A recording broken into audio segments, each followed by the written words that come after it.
Nous avons vu dans la vidéo précédente qu'il y avait différentes manières de diminuer ses impôts. En réalité, quand on parle de diminution d'impôts, cela peut se matérialiser de différentes manières. Les réductions d'impôts, les crédits ou encore les déductions. Je m'appelle Étienne, je suis conseiller en gestion de patrimoine chez Grisby depuis plusieurs années et aujourd'hui, je vais vous expliquer la différence entre les trois.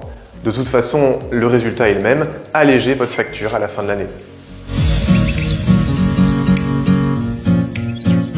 Une déduction consiste à diminuer son revenu imposable. Moins on a de revenus qui est imposé et moins on paye d'impôts. Comme l'impôt sur le revenu fonctionne sur un principe de tranche d'imposition, plus on est imposé et plus ce mécanisme va être intéressant. Prenons un exemple simple. Mathieu est célibataire, il gagne 70 000 € par an et paye donc 10 000 € d'impôts. Mathieu va investir cette année 8 000 € qu'il va déduire de son revenu imposable. Comme ces 8 000 € auraient dû être imposés à 30%, il économise directement 30% d'impôts sur les 8 000 qu'il a investis. C'est 2 400 € en moins sur sa facture annuelle. L'exemple le plus pertinent pour utiliser ce mécanisme de déduction est le plan d'épargne retraite. Il vous permet à la fois de bénéficier d'économies d'impôts et de préparer votre retraite. On a fait une vidéo entière dédiée à ce sujet, vous la retrouverez en description si ça vous intéresse.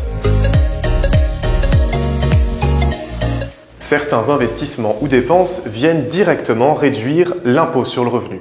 C'est notamment le cas de l'investissement dans de l'immobilier comme le Pinel, c'est aussi le cas de l'investissement forestier, des dons, de l'investissement dans des parts de PME ou dans du Girardin industriel. Reprenons notre exemple. Mathieu payait 10 000 € d'impôts. Grâce à un investissement dans du PER et une déduction, il en a réduit une partie, il lui reste donc 7 600 € d'impôts à payer.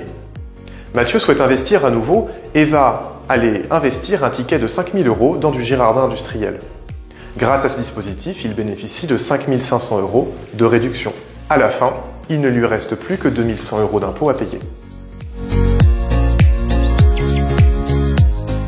Enfin, certains dispositifs permettent de bénéficier d'un crédit d'impôt, c'est-à-dire que vous pouvez réduire votre impôt et même être remboursé par l'État lorsque vous ne payez pas d'impôt. Dans l'exemple de Mathieu, après avoir défiscalisé via le PER et le Girardin, il bénéficie à nouveau d'une réduction grâce à une garde d'enfants qu'il a à domicile. Cette garde d'enfants lui permet d'économiser 3 000 € d'impôts. Il ne restait que 2 100 € à Mathieu. Résultat des courses, son impôt est ramené à zéro et l'État lui remboursera quand même 900 €. Si vous avez besoin de conseils ou si vous voulez connaître quelle solution serait la meilleure dans votre situation, n'hésitez pas à nous appeler. Et voilà, vous savez maintenant faire la différence entre une déduction, un crédit et une réduction d'impôt. Attention cependant, chacun de ces avantages est plafonné. Et si vous voulez en savoir plus, nous vous invitons à regarder notre prochaine vidéo dédiée à ce sujet.